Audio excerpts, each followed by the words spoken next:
Hello everyone. जैसा कि हमने पिछली क्लास में किया था, हम नीट 2019 का पेपर डिस्कस कर रहे थे और हमने अप टू 20 क्वेश्चंस तक की थ्योरी डिस्कस की थी। क्वेश्चन भी सॉल्व किए थे, जो उससे रिलेटेड थ्योरी थी उसको हमने डिस्कस किया था। आज हम आगे का शुरू करेंगे। देखिए क्वेश्चन नंबर 21 देखिए। A solid cylinder of mass 2 kg and radius 4 centimetre is rotating about its axis at the rate of 3 RPM। Solid cylinder है तो मास दिया हुआ है इसका 2 kg, तो ये हो गया इसका मास। इसकी रेडियस जो हो गई वो हो गई 4 सेंटीमीटर। रेडियस हो गई 4 सेंटीमीटर। ऐसा यूनिट में लिखेंगे हमेशा, 4 डिवाइडेड बाई 100 सेंटीमीटर, ये रेडियस है। Rotating about axis at the rate of 3 RPM। 3 RPM is the angular velocity. ठीक है, so angular velocity is 3 RPM। RPM को रेडियन पर सेकंड में कन्वर्ट करना, रिवोल्यूशंस पर मिनट। 3 रिवोल्यूशंस का मतलब 3 इंटू 2 पाई का एंगल हो गया 1 मिनट, मतलब 60 सेकंड में। अब ये कन्वर्ट हो गया रेडियन पर सेकंड में। 660 पाई बाई 10 आएगा ये रेडियन पर सेकंड। ठीक है, और इसको रोकना है। The torque required to stop after 2 pi revolutions. So this is the theta before which it travels, it stops. It is the theta traveled before it stops, I mean to say. Stop का मतलब final angular velocity of the question given in the question is 0. So what is given to us? Mass is given, radius is given, solid cylinder that is given, and it is rotating at the rate of 3 RPM, जिसको हमने radian पर second में convert कर लिया। Finally it is stopping after covering 2 pi revolutions. ठीक है, there is a catch. Theta is 2 pi revolutions, mind it. यहाँ पे फंसाया है बच्चों को इसने। बच्चे थीटा 2 पाई पुट कर देंगे हड़बड़ी में। 2 पाई रिवोल्यूशंस है ये। ठीक है, तो इसको फिर से 2 पाई से मल्टीप्लाई करना पड़ेगा। ठीक है, तो टॉर्क निकालना है। तो सबसे पहले तो हम क्या करेंगे, देखिए बहुत इंपॉर्टेंट बात है यहाँ पे। ये छोटी छोटी मिस्टेक्स करवाते हैं लोग जानबूझ के। तो सबसे पहले तो हम ये प्लान करेंगे कि भाई टॉर्क कैसे निकलेगा। तो टॉर्क निकलेगा आई अल्फ़ा से। ठीक है, आई कैसे है, तो आई हो गया भैया mr²/2। अल्फ़ा हमें निकालना है, तो ये हमारा एल्गोरिदम ये है हमारा फाइनली। ऐसे हमें आगे चलना है। चलो भाई अल्फ़ा निकालते हैं। तो अल्फ़ा निकालने के लिए कौन सा फॉर्मूला लगाए, तो हमें फाइनल ओमेगा पता है, इनिशियल ओमेगा पता है, कितना थीटा ट्रेवल किया ये भी हमें पता है। ठीक है, और हमें निकालना है अल्फ़ा। तो इक्वेशंस तो सारे सेम टू सेम काइनेमेटिक्स की तरह होते हैं। वी से ओमेगा फाइनल रिप्लेस हो जाएगा, यू से ओमेगा इनिशियल रिप्लेस हो जाएगा, थीटा की जगह एस, अल्फ़ा आ जाता है ए की जगह। तो इक्वेशन क्या होता है इनके बीच में, इक्वेशन होता है v² minus u² equal to 2s, अगर एक्सेलरेशन कांस्टेंट हो तो। उसी तरह अगर अल्फ़ा कांस्टेंट हो तो इक्वेशन क्या बनेगा, omega final square minus omega initial square equal to 2 alpha theta. Now what is omega final? Omega final is 0. What is omega initial? Omega initial is pi by 10. So pi square by 10. Pi square by 10 square, I'm sorry. And then 2 into, now since it is stopping, so this will be retarding torque. So retardation होगा यहाँ पे, angular retardation, और theta की value दी हुई है 2 pi. So it is not 2 pi, it is 2 pi into 2 pi. So this is 4 pi square. सही है, तो इससे पाई स्क्वायर कट जाएगा जी, कटेगा ना। तो हमें अल्फ़ा की क्या वैल्यू मिलेगी बताइए। पाई स्क्वायर कट जाएगा तो अल्फ़ा की क्या वैल्यू मिलेगी बताइए। नीचे में देखिए यहाँ 100 है और यहाँ से 8 और आ रहा है, यानी 1/800 रेडियन पर second square. I hope you can see here. ठीक है, अब हम निकालते हैं टॉर्क। तो मास दिया है भाई साहब कितना, 2। रेडियस कितना दिया है, 4/100 का square, mr²/2 into alpha. Alpha is 1/800। So do it, 2 gets cancelled, 8 काटेगा इसको 16 को, तो 2 बचेगा ऊपर में, और यहाँ 10 की पावर 4 और 2, मेरे ख्याल से 2 इंटू 10 की पावर -6। अगर मेरी कैलकुलेशन सही है तो इसका आंसर होना चाहिए। तो ये इसका करेक्ट आंसर है। सो द करेक्ट आंसर, थोड़ी सी तो ब्यूटिफिकेशन कर दो, मैं इसमें सब कुछ यहीं सॉल्व कर रहा हूँ। लोग कितना स्टाइलिस्ट वीडियो बनाते हैं, ठीक है, अपन कंटेंट पे फोकस कर रहे हैं बस। तो ये अगर आपको दिख रहा है तो आपको समझ में आ रहा होगा। क्वेश्चन के बगल में सॉल्व करने से टाइम भी बचता है, इन्फॉर्मेशन भी सारी सामने होती है, इसलिए वाइट बोर्ड नहीं लेके आ रहा हूँ, ठीक है। चलिए इसको सेव करते हैं और आगे बढ़ते हैं। Thank you. अगला क्वेश्चन आ गया, a force F equal to 20 + 10y acts on a particle in y direction where F is in Newton, y is in meter. The work done by the force to move the particle from y equal to 1 to y equal to 0 to y equal to 1. Okay, देखिए sir यहाँ पे work done निकालना है by variable force. So work done by variable force is what? Work done का formula variable force के लिए क्या होता है? Integration of F D x, या वाई का फंक्शन है तो एफ डी वाई, और लिमिट होगी y1 से y2 तक। बेसिकली ये जो एफ डी वाई हमने लिखा है ये डी डब्ल्यू वर्क है in very small displacement y, D Y. अभी डी वाई इतना छोटा है कि उसमें फोर्स का वैल्यू चेंज नहीं माना जाएगा, तो हम ऑलमोस्ट इसको डी वाई के लिए फोर्स एफ ही मान के चलते हैं। Then we will integrate this D W to find W. तो डब्ल्यू निकालने के लिए हम इन सारे डी डब्ल्यू को इंटीग्रेट करते हैं। भाई ये वैल्यू कैलकुलेट कर लेते हैं, कुछ नहीं है क्वेश्चन में। ये देखिए, ये हमने फोर्स की जगह डाल दिया वाई के रिस्पेक्ट में, इसका बस इंटीग्रेशन करने आना चाहिए 0 से 1 तक।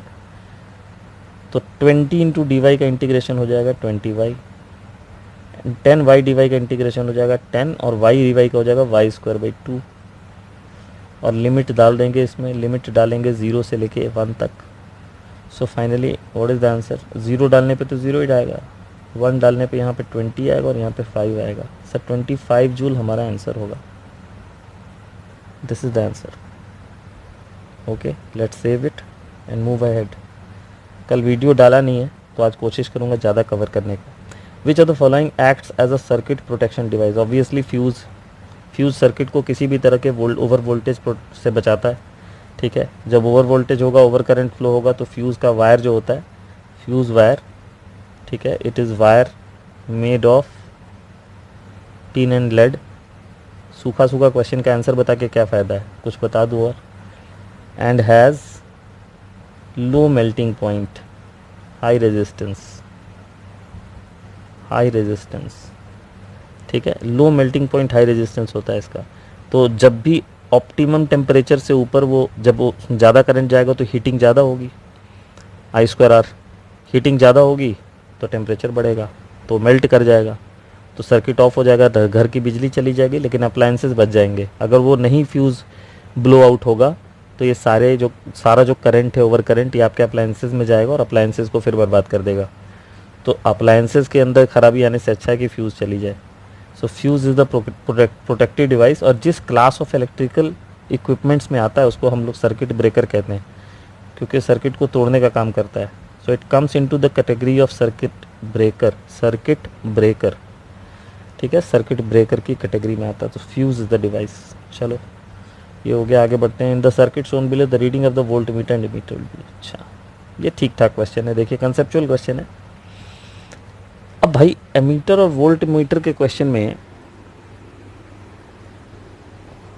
जो सबसे खास बात होती है वो ये देखना है कि आपके एमीटर और वोल्ट मीटर का रेजिस्टेंस है क्या है कि नहीं है, क्योंकि कुछ लिखा हुआ नहीं है। जैसे कि यहाँ कुछ नहीं लिखा हुआ, तो अगर कुछ नहीं लिखा हुआ है तो हम ये मान के चलेंगे कि हमारा जो एमीटर एंड वोल्ट मीटर होगा ये दोनों आइडियल होगा। Unless otherwise stated they are considered to be ideal one, ठीक है। तो अगर ये आइडियल हुए भाई साहब, तो आइडियल वोल्ट मीटर की रेजिस्टेंस जो होती है वो होती है इनफाइनाइट, और आइडियल एमीटर की रेजिस्टेंस होती है 0। क्यों? क्योंकि वोल्ट मीटर पैरेलल में लगता है।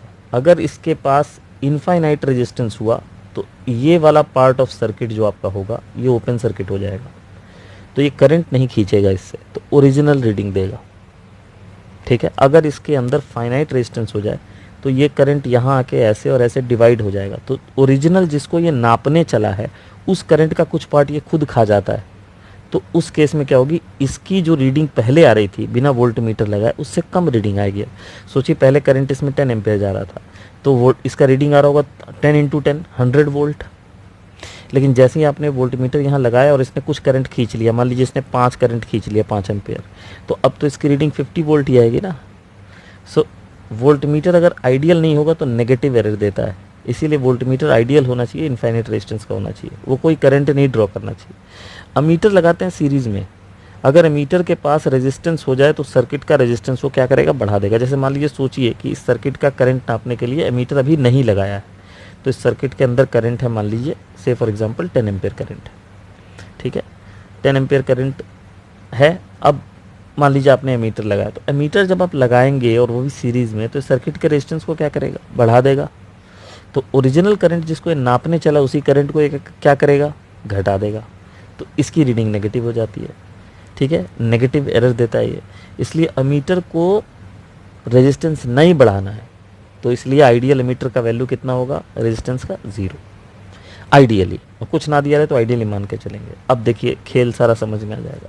अब भाई साहब आपका वोल्ट मीटर अगर ये आइडियल वोल्ट मीटर है तो ये सर्किट तो ओपन हो गया ना फिर, क्योंकि ये तो करंट खींचेगा ही नहीं, तो ये नीचे वाला सर्किट जो हो गया वो ओपन सर्किट हो गया। और अगर ये ओपन सर्किट हो गया तो हमारे पास जो सर्किट इन फंक्शन बचता है वो कौन सा सर्किट बचता है बताइए, वो बचता है ये वाला, ये वाला, ये वाला सर्किट हमारे पास बचता है काम योग्य। तो ये, और इस सर्किट में आप देखिए वोल्टेज 10 वोल्ट है, इसकी कुछ रेजिस्टेंस है नहीं और इसकी रेजिस्टेंस 10 है, तो आपका करंट जो होगा वो 1 एम्पियर रहेगा। आपकी वोल्टेज जो रहेगी 10 ओम के अक्रॉस वो भी 10 वोल्ट रहेगी। आ गया। अब आइए सेकंड केस में। अब इसमें भी देखिए, इसमें भी साहब आपका जो वोल्ट मीटर है वो आइडियल है, तो आइडियल वोल्ट मीटर अगर यहाँ लगा हुआ है तो यहाँ सर्किट में क्या है, नहीं मतलब ही नहीं, क्योंकि ये ब्रांच तो हमारा ओपन हो जाएगा। This entire branch is open circuit. Why it is open circuit, क्योंकि इसमें एक ऐसा चीज़ लगा हुआ है जिसकी रेजिस्टेंस कितनी है, इन्फिनिटी। इसकी रेजिस्टेंस कितनी है, इन्फिनिटी, ठीक है। तो अब हमारे फंक्शनल सर्किट में कौन सा पार्ट बचता है, तो फंक्शनल सर्किट बिल्कुल वही बचेगा जो पहला क्वेश्चन बच रहा था, देखिए। और इस बंदे की रेजिस्टेंस तो है नहीं, it is the zero resistance ammeter, ठीक है ना। तो इस सर्किट के अंदर करंट अभी भी क्या रहेगा, सेम रहेगा। जब ये ओपन ही हो जाना तो इसमें जितना मर्जी उतना रेजिस्टेंस लगा दो, उससे कोई फर्क नहीं पड़ने वाला। So in both the cases the voltage across 10 ohm and the current is same. So this is the answer. चलिए आते हैं अगले क्वेश्चन पे। अगला क्वेश्चन जो है वो है, hollow metal sphere of radius r is uniformly charge, the electric field due to the sphere at a distance r from the centre. इसका एक्सप्रेशन याद करना पड़ेगा आपको। गॉस लॉ से हम डेराइव करते हैं, तो डेराइव तो खैर चलो अभी नहीं करेंगे, बट एटलीस्ट एक्सप्रेशन तो बता ही दे आपको। तो भाई साहब ये अगर एक स्फीयर है और ये हॉलो मेटल स्फीयर है, तो चार्ज केवल इसके सरफेस पे होगा। हॉलो मेटल स्फीयर है भैया, मेटल स्फीयर अगर है तो सॉलिड भी होता तो भी चार्ज सरफेस पे ही होता, it will behave like hollow, ठीक है, ओके, क्योंकि चार्ज केवल सरफेस पे रिसाइड करेगा। देखिए वॉल्यूम में चार्ज केवल इंसुलेटर के होता है, नॉन कंडक्टिंग मटेरियल के होता है, ठीक है, डाई इलेक्ट्रिक के। तो the electric field due to the sphere at a distance r from the centre, तो ये देखिए ये r डिस्टेंस है, यहाँ पे r कैपिटल R से कम है, यहाँ पे r कैपिटल R से लगभग बराबर है, थोड़ा सा ज़्यादा बाहर की तरफ लिया, सरफेस के जस्ट बाद लिया हमने। यहाँ r की वैल्यू R से बड़ी है या आउटसाइड है, लेकिन ये r क्या है, r capital R is the radius of the sphere.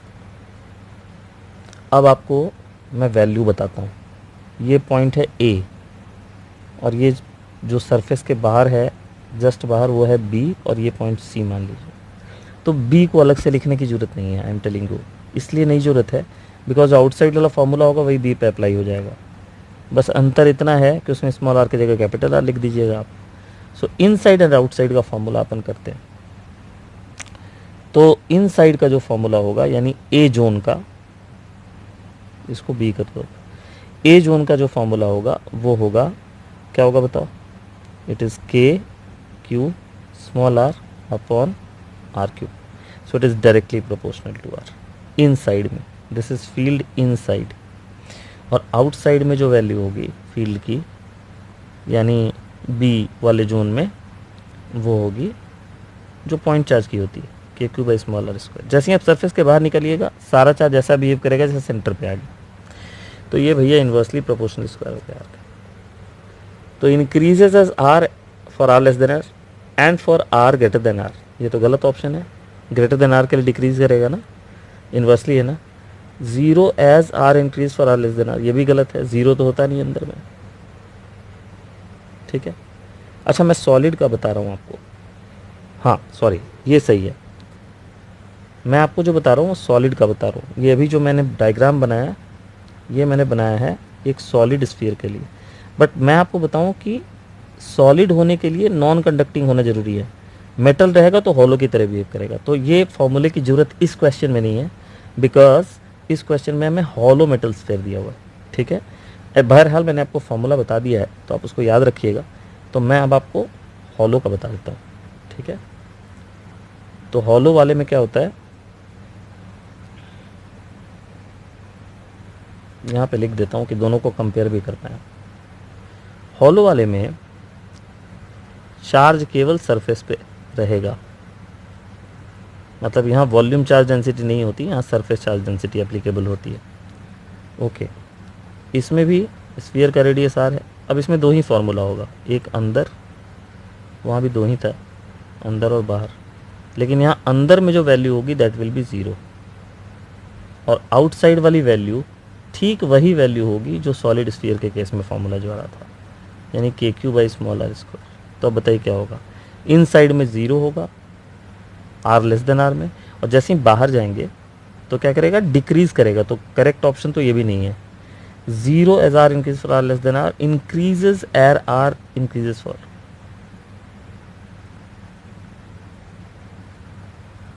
ये सेकंड और थर्ड ऑप्शन में क्या अंतर है। Zero as r increases for r less than r, ठीक है। अच्छा ये डिक्रीजेस था, हाँ ये डिक्रीजेस था, तो ये वाला सही हुआ, ये वाला गलत हो गया, ये सही है। आर ग्रेटर देन आर पे जाएंगे तो क्या करेगा, डिक्रीज करेगा। देखो इन्वर्सली प्रोपोर्शनल है ना, तो आर ग्रेटर देन आर पे क्या करेगा, डिक्रीज करेगा। आर लेस देन आर पे क्या करेगा, ज़ीरो होगा, ठीक है। तो इसमें यहाँ इंक्रीज लिखा हुआ है, इसमें यहाँ पे लिखा हुआ था, है ना, यहाँ पे देखो इंक्रीजेस लिखा हुआ है, यहाँ पे लिखा हुआ डिक्रीजेस। तो बाहर में जाएंगे तो डिक्रीज करेगा। तो देखिए दोनों का बाहर का फॉर्मूला सेम है, ये फॉर्मूला देखिए, ये फॉर्मूला देखिए, दोनों का बाहर का फॉर्मूला क्या है, सेम। अंदर में एक इसके ज़ीरो होता है, इसके डायरेक्टली प्रोपोर्शनल होता है, ठीक है। अगर आप ग्राफ बनाएं यहाँ पे, तो हॉलो वाले का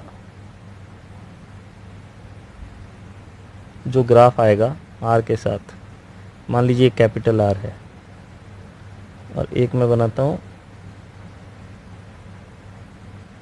हो सकता है ग्राफ भी पूछ दे आपसे, तो पढ़ा ही रहा हूँ तो थोड़ा सा एक्स्ट्रा भी पढ़ा दूँ उसको।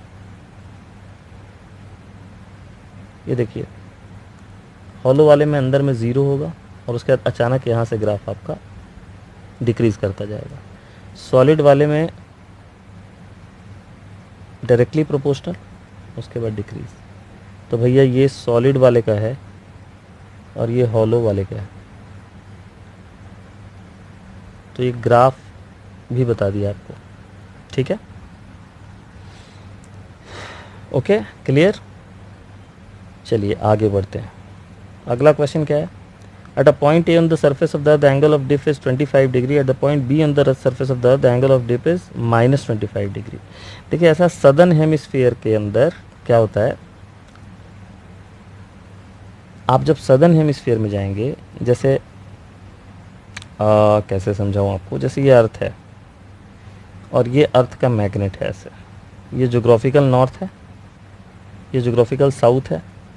जो अर्थ का मैग्नेट है वर्चुअली, उसका नॉर्थ पोल इधर और साउथ पोल इधर है। तो उसमें जो फील्ड लाइन जाती हैं वो कैसे जाती हैं समझिए, वो ऐसे निकलती हैं और ऐसे होते हुए फिर ऐसे यहाँ अंदर तक जाती है, ये होता है उनका ओरिएंटेशन।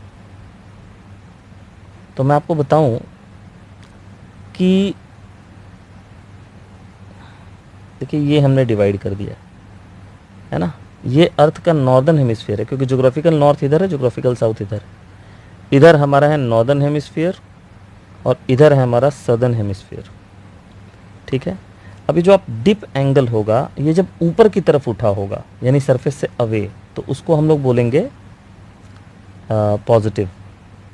तो सदर्न हेमिस्फीयर के अंदर अगर आप कंपास लटकाते हैं तो लाइन ऑफ फील्ड के अलोंग लाई करेगा। तो देखिए ये देखिए यहाँ पे गौर से, ये हॉरिजॉन्टल है, ये हॉरिजॉन्टल से ऊपर की तरफ उठा हुआ है। और जब आप नॉर्दर्न हेमिस्फीयर में जाएंगे तो देखिए हॉरिजॉन्टल की तरफ झुकाव कर रहा है, नीचे की तरफ। तो ये आपका कंपास नीडल जो होगा वो, ये देखिए कोशिश करी है कंपास नीडल बनाने की, वो क्या करेगा कि हॉरिजॉन्टल का जो डायरेक्शन, देखिए यहाँ पे अगर हॉरिजॉन्टल खींचेंगे तो ऐसे आएगा हॉरिजॉन्टल, इससे नीचे की तरफ एंगल बनाएगा। सो सदर्न हेमिस्फीयर में डिप एंगल सरफेस से ऊपर की तरफ बनता है और नॉर्दर्न हेमिस्फीयर में डिप एंगल सरफेस की तरफ बनता है, यानी नीचे की तरफ। तो सदर्न हेमिस्फीयर में डिप एंगल पॉजिटिव होता है, नॉर्दर्न हेमिस्फीयर में नेगेटिव होता है। ठीक है, ये बहुत सारे पेपर जो हैं हमने देखे थे, जो सोल्यूशन लोग देते हैं कोचिंग वाले, काफ़ियों में बहुत स्टैंडर्ड वाले जो हैं बड़े वाले लोग कोचिंग, उसके पेपर में भी इसका आंसर गलत किया हुआ है। आपको मैं बताऊं, जहां पॉजिटिव डिप होगा वो सदर्न हेमिस्फीयर में होगा, तो ये बी आंसर होना चाहिए। लोगों ने इसको सी दे रखा है आंसर, ठीक है, तो बी होगा आंसर। सदर्न हेमिस्फीयर में डिप एंगल जो पृथ्वी का सतह है उससे ऊपर की तरफ उठ के बनता है, और ऊपर वाले डिप एंगल को पॉजिटिव बोलते हैं। ठीक है, और नीचे वाले डिप एंगल को नेगेटिव बोलते हैं। तो नॉर्दर्न हेमिस्फीयर में नीचे की तरफ झुका होता है।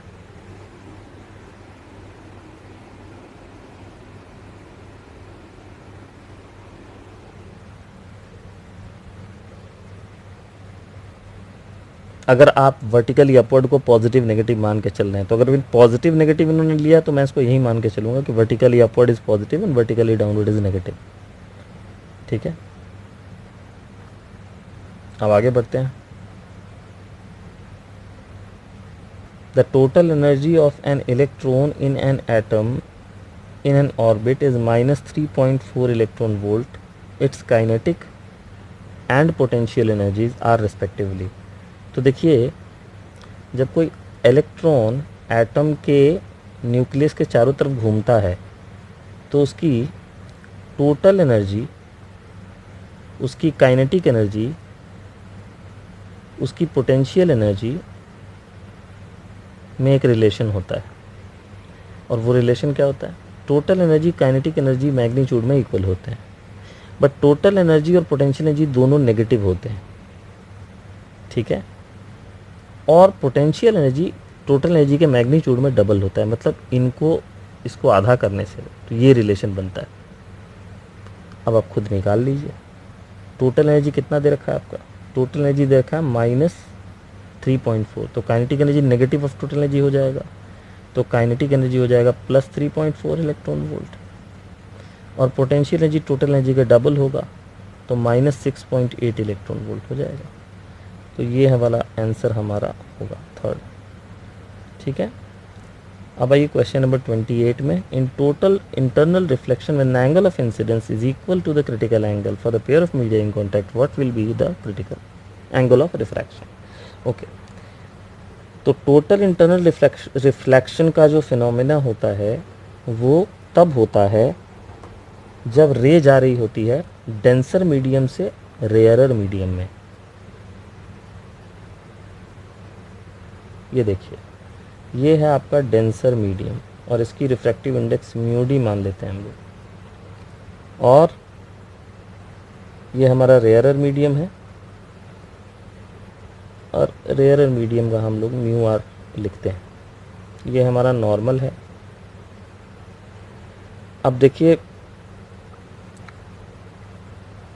ये ऑब्जेक्ट है डेंसर मीडियम के अंदर, इससे जो रे जा रही है वो ऐसे जाएगी, एंगल ऑफ इंसिडेंस आई होगा, और ये रे फिर ऐसे away from the normal deviate करेगी, तो एंगल आई से ज़्यादा होगा, यही ऑब्जर्वर देखेगा।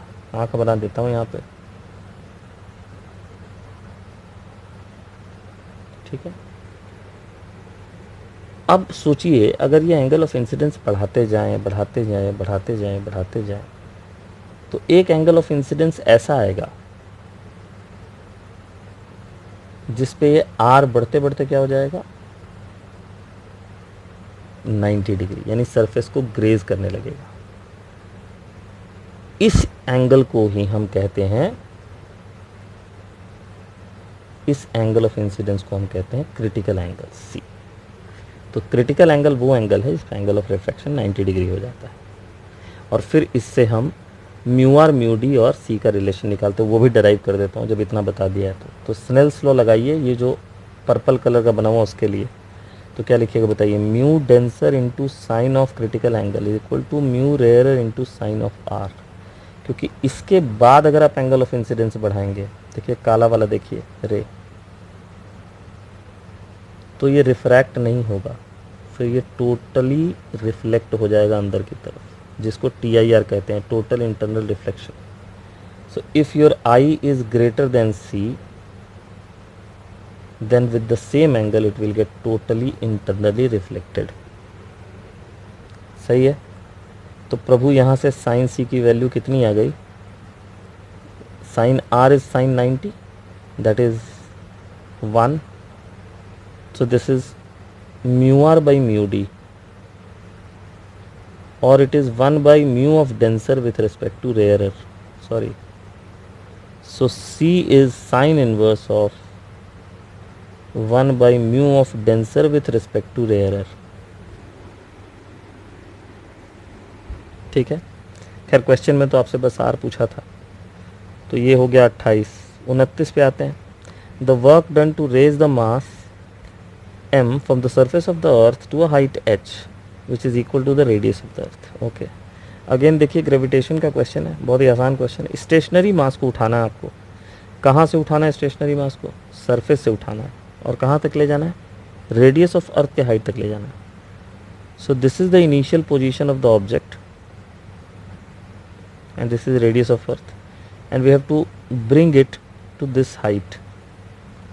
This height is also equal to r, right. So since only work done to raise is required, तो हम ये मान के चलेंगे we are doing this work slowly, change in kinetic energy को नेग्लेक्ट करेंगे। So what is the work done, work done equal to final potential energy of the body minus initial potential energy।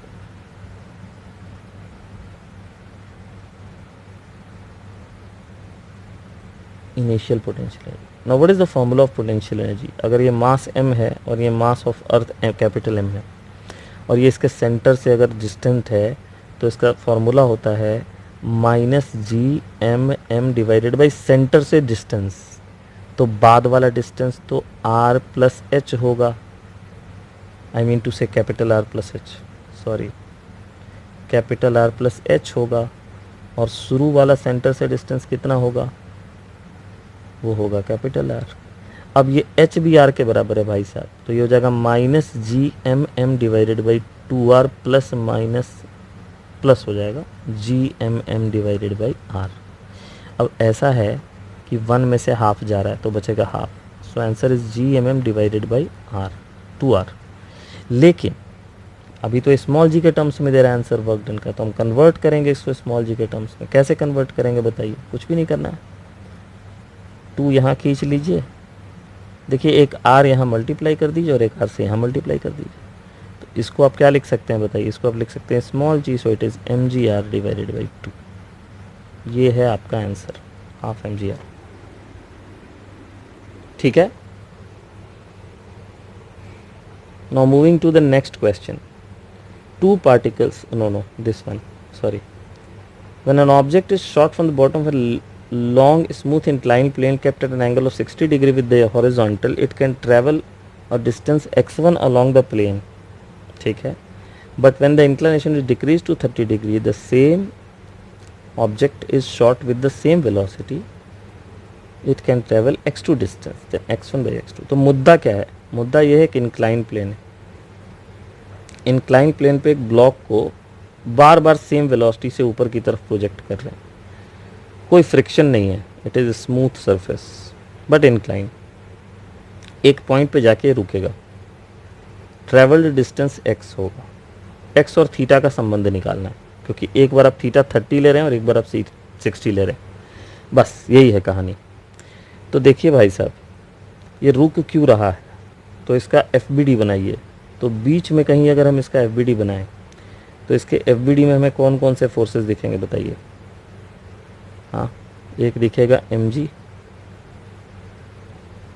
mg को हम लेंगे दो component, एक इधर एक इधर। इधर होगा mg cos थीटा और ये वाला जो कंपोनेंट होगा यहाँ लिख रहा हूँ मैं थोड़ा हटा के mg sin थीटा। इसके अलावा एक नॉर्मल रिएक्शन होगा, तो एक साफ साफ दिखता है कि normal reaction mg cos theta को बैलेंस कर लेगा। So this is producing the retardation. mg sin theta is producing the retardation. So retardation here is minus g sin theta. So apply the equation. V square minus u square equal to 2x. So what is V? 0. What is u? U is u. What is a? Minus g sin theta. Find x. Now since u is kept same every time, g can't change. So clearly x is inversely proportional to sin theta. So what is x1 by x2? Clearly x1 by x2 is sin theta 2 by sin theta 1. What is sin theta 2? Theta 2 is 30, so it is half, and sin theta 1 is root 3 by 2. So ultimately the answer is 1 by root 3. ठीक है। Question number 31, alpha particle consist of, ये तो information है भाई साहब। Alpha particle is helium nucleus, तो alpha particle is nothing but 4He2। ठीक है, चलिए लिखने की जरूरत नहीं है ये तो इसमें 2 प्रोटॉन और 2 न्यूट्रॉन, ये सही जवाब है इसका।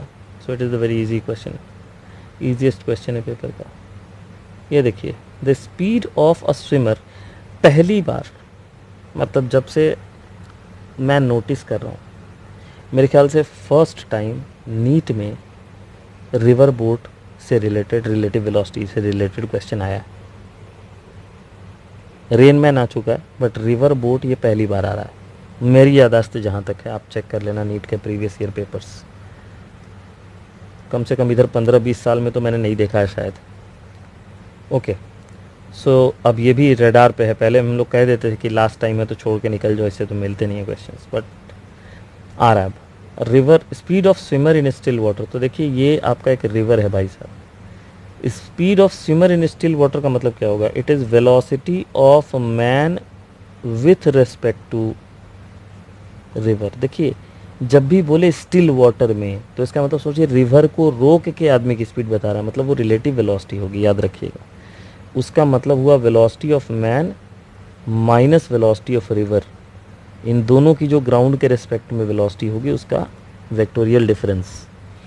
तो वो 20 दे रहा है और स्पीड ऑफ रिवर दे रहा है। कहता ये आदमी साउथ में खड़ा है यहाँ पे, और इधर नॉर्थ वर्ड्स इसको जाना है, सीधा बिल्कुल पहुँचना है यहाँ पे। तो कहता है कि किस डायरेक्शन में अटेम्प्ट लेगा। ठीक है, तो ये नॉर्थ साउथ हुआ तो ऑब्वियसली नॉर्थ साउथ हुआ तो राइट हैंड साइड में ईस्ट होगा, इधर वेस्ट होगा। तो कहता है कि नॉर्थ से कितने एंगल पे अटेम्प्ट लेगा ये बताना है आपको। तो देखिए अगर ये सीधा जाने की कोशिश करेगा तो क्या दिक्कत आएगी समझिए। इसके लिए पहले वेक्टर रिलेशन समझिए। आदमी की, मैन की जो ओरिजिनल वेलोसिटी आएगी ग्राउंड के रिस्पेक्ट में, वो निकालने के लिए आपको मैन की velocity with respect to river जो है, यानी वेलोसिटी इन स्टिल वाटर में रिवर की वेलोसिटी वेक्टोरियली ऐड करनी पड़ेगी। ऊपर वाला इक्वेशन तो ये बता रहा है हमें। देखिए ठीक है, velocity of man with respect to, लिख देता हूँ यहाँ पे WRT, with respect to river जितनी वेलोसिटी है उस वेलोसिटी के अंदर आपको रिवर की वेलोसिटी वेक्टोरियल ऐड करनी पड़ेगी। तो अब सोचिए अगर ये बंदा इस डायरेक्शन में चल दे तब तो रिवर की वेलोसिटी इसमें ऐसे ऐड अप होगी। तो VMR, velocity of man with respect to river में रिवर वेलोसिटी ऐड होगी, तो ये वेलोसिटी तो टेढ़ी आ जाएगी फिर VM की। तो शॉर्टेस्ट पाथ के अलॉन्ग कैसे पहुंच पाएगा? नहीं पहुंच पाएगा। तो फिर क्या करना पड़ेगा बताइए? डायग्राम गलत हो गया तो उसको बैक करिए। अब क्या करना पड़ेगा बताइए। तो ये उसे पता है कि भाई ऐसा है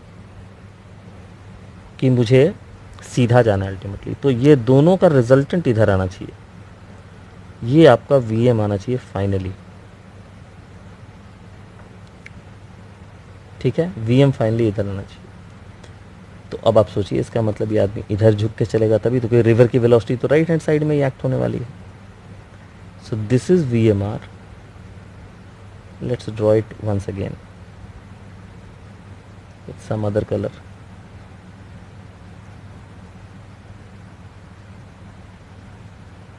देखो ये वी एम आर इधर अटेम्प्ट लेगा,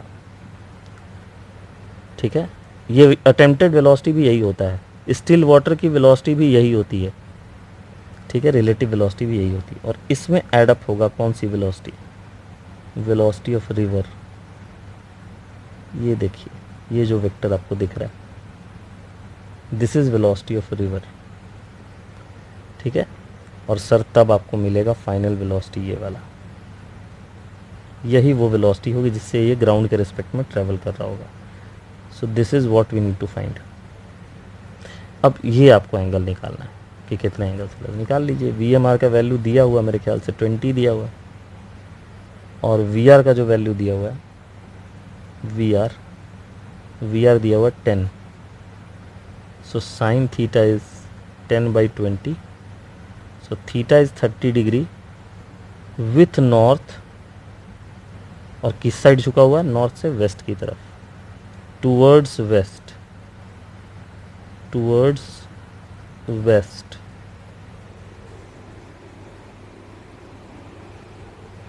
सही है।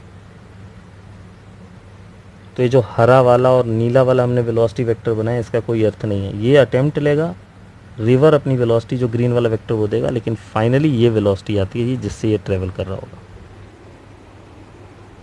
32 हो गए, एक और लेते हैं question.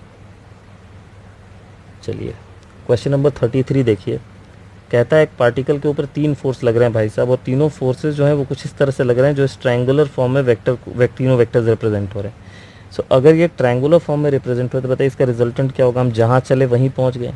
So what is the resultant force as per triangle law. The resultant force as per triangle law is equal to 0, because if 3 or more vector enclosed a polygon or a triangle, अगर बहुत सारे vector आप बनाते हो और बनाते बनाते बनाते बनाते आप जहाँ से चले वहीं पहुँच गए, पॉलीगन इनक्लोज कर लिया आपने सेम ऑर्डर में, लेकिन एंटी क्लॉकवाइज बन रहा है तो एंटी क्लॉकवाइज, क्लॉकवाइज बन रहा है तो क्लॉकवाइज, सेम ऑर्डर में बनाते हुए अगर आप बहुत सारे वेक्टर बनाते बनाते बनाते बनाते हैं आपने पॉलीगन इनक्लोज कर लिया, तो उन सभी वेक्टर्स का जो रिजल्टेंट वेक्टर होगा वेक्टर थ्योरम के अनुसार, उस पॉलीगन लॉ के अनुसार 0 होगा। सो यहाँ रिजल्टेंट फोर्स कितना आ गया, 0 आ गया। तो 0 आ गया तो एक्सेलरेशन 0 आ जाएगा। तो पार्टिकल की वेलोसिटी तो चेंज नहीं होनी चाहिए, इट विल रिमेन कांस्टेंट अगर एक्सेलरेशन 0 है तो, ठीक है। अगला क्वेश्चन, आज 15 करेंगे डिस्कस, ठीक है, क्योंकि कल हमने वीडियो नहीं डाला था और फिर अगले दिन पेपर खत्म करेंगे। 2 particles A and B moving with a uniform circular motion, concentric circle of radius r and r B with speed v and v velocity respectively, the time period of rotation is same, the ratio. Again a very very easy question, कुछ question का औकात ही नहीं है इसमें, because अब देखो omega की जो वैल्यू होती है वो होती है 2 divided by time period, angle covered per unit time. एक चक्कर में एंगल कितना कवर होता है, 2 और टाइम होता है टाइम पीरियड के बराबर। सो ओमेगा 1/ओमेगा 2 का रेशियो जो होगा that is T2 divided by T1, time का इन्वर्सली है और टाइम दोनों का सेम है तो 1:1 आ जाएगा। तो बिल्कुल ही मतलब बिल्कुल ही उलूल जुलूल क्वेश्चन है ये। क्वेश्चन नंबर 35 देखिए। A block of mass 10 kg is in contact against the inner wall of a hollow cylindrical drum of radius 1 meter. Question ये कहता है कि एक सिलेंड्रिकल ड्रम है, आइए बनाते हैं, चित्रांकित करते हैं इसको। एक हॉलो सिलेंड्रिकल ड्रम है और ड्रम के अंदर ब्लॉक है जिसका मास है 10 kg। एक ब्लॉक बनाते हैं, ये बन गया हमारा ब्लॉक, ब्लॉक का मास दिया हुआ। और बताओ भाई, coefficient of friction between the block and the surface दिया हुआ। चलो ये भी सुंदर बात है, कोफिशिएंट। और उसके बाद द मिनिमम एंगुलर वेलोसिटी। अब हम क्या कर रहे हैं समझो, हम इस सिलेंडर को रोटेट कर रहे हैं, बहुत जगह देखा होगा आपने ये क्वेश्चन, और इसको रोटेट यूं कर रहे हैं कि ये स्लिप नहीं कर रहा ब्लॉक। तो आपको निकालना है कि इसकी ओमेगा कितनी होगी, ठीक है, कम से कम कितनी एंगुलर वेलोसिटी। तो देखिए एंगुलर वेलोसिटी का मिनिमम वैल्यू जिसके लिए स्लिप ना करे। अब सोचिए अगर मिनिमम बेयर मिनिमम आप मेंटेन करके चल रहे हो तो इसका मतलब तो ये हुआ ना कि वो बिल्कुल वर्ज ऑफ स्लिपिंग पे होगा। तो यहाँ जो फ्रिक्शन इस समय लग रहा होगा, ये कौन सा फ्रिक्शन लग रहा होगा यहाँ पे, वर्ज ऑफ स्लिपिंग पे कौन सा फ्रिक्शन लगता है, लिमिटिंग लगता है। बनाइए इसका FBD, mg बनेगा, हाँ नॉर्मल बनेगा, हाँ फ्रिक्शन बनेगा ऐसा, and it will be limiting friction which is mu into n। और यही फ्रिक्शन भाई साहब इस mg को बैलेंस कर रहा होगा, जो इसको स्लिप नहीं करने दे रहा होगा, ठीक है, समझ में आ गई बात। और n जो है ये सेंट्रीपिटल प्रोवाइड कर रहा होगा, क्योंकि सर्कुलर मोशन भी तो कर रहा है ना। सो n must be providing f centripetal, ठीक है, n प्रोवाइड कर रहा होगा। तो बताइए इक्वेशन क्या बनेगा FBD का, तो mu into n must be balancing mg and n is providing centripetal, so it is m omega square into radius. So put it that way, तो mu into m omega square into radius जो होगा वो mg को balance कर रहा होगा। mm cut जाएगा यहाँ से, तो ओमेगा की वैल्यू आ जाएगी √g divided by mu into r. Put कर दीजिएगा, निकल जाएगा। कैलकुलेशन करते हैं, कितना आंसर आ जाएगा, √g का value 10, what is value of mu का वैल्यू, रेडियस कितना है 1 मीटर। सो प्रभु ये 100 आ जाएगा, 10 रेडियन पर सेकंड का आंसर होना चाहिए, ठीक है। तो फ्रिक्शन ने इसको स्लिप करने से बचा लिया। तो ये था क्वेश्चन नंबर 35।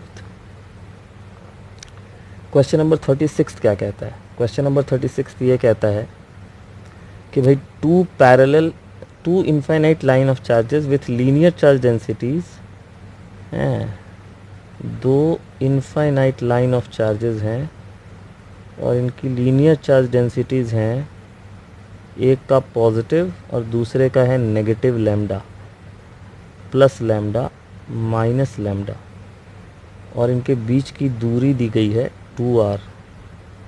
तो आपको कहता है what is the electric field Midway, बिल्कुल सेंटर पे नेट इलेक्ट्रिक फील्ड निकालना है। चलिए देखते हैं, एक काम करते हैं, पॉजिटिव वाले को हरे रंग से बनाते हैं,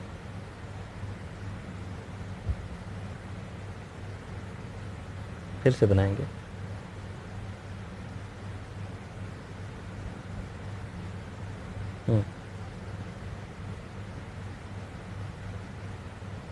सो दिस इज +1, इसका प्लस लैम्डा, ठीक है। अब देखिए ये पॉजिटिव वाला रिपल्सिव इलेक्ट्रिक फील्ड देगा तो इधर होगा, so this is E due to +1, कितना होगा बाद में बात करेंगे। और जो नेगेटिव वाला होगा रेड वाला, वो भी इधर ही होगा, क्योंकि वो अट्रैक्ट करेगा टेस्ट चार्ज को। तो ये दोनों इलेक्ट्रिक फील्ड का डायरेक्शन सेम होगा और दोनों की मैग्नीट्यूड भी सेम होगी, क्योंकि लैम्डा सेम पहले से है, सही है। तो जो रिजल्टेंट फील्ड हमारा आएगा वो आ जाएगा कितना, वो इन दोनों का जोड़,